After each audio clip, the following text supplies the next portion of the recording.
In Montana, it's important to secure backyard garbage to prevent wildlife conflict. Well, it's also important to secure backyard fruit trees, as it is a great food for bears who are preparing for hibernation. Well, a new program on the Flathead Reservation is helping communities do just that by gleaning their fruit trees.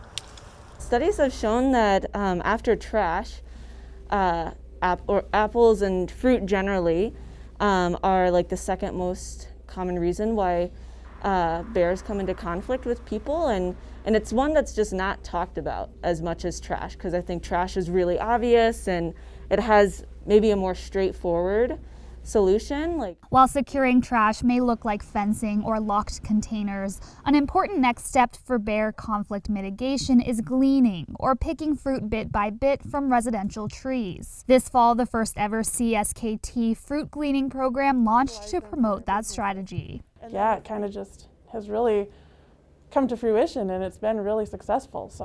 Bears have an incredible sense of smell, so removing sources of food near homes greatly increases safety for residents. In St. Ignatius, this apple tree had already been visited by bears, as made evident by the surrounding scat. Well, just about 50 yards away, this Douglas fir tree was apparently the perfect place for some bears to nap post-apple. Scat leads a trail to the tree, and claw marks show the bear's upward path.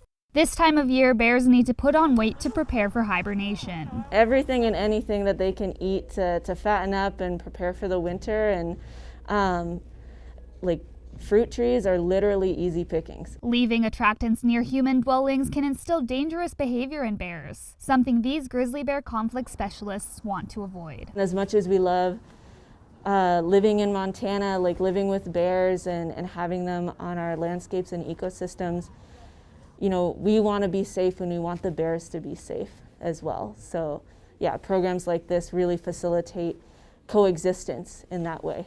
CSKT's fruit gleaning functions through drop-off sites and online. Over 2,200 pounds of fruit has been collected at drop-off sites in Polson, Ronan, and St. Ignatius in just a couple of months. And the Facebook page connects people with fruit trees with community members who would like to pick fruit.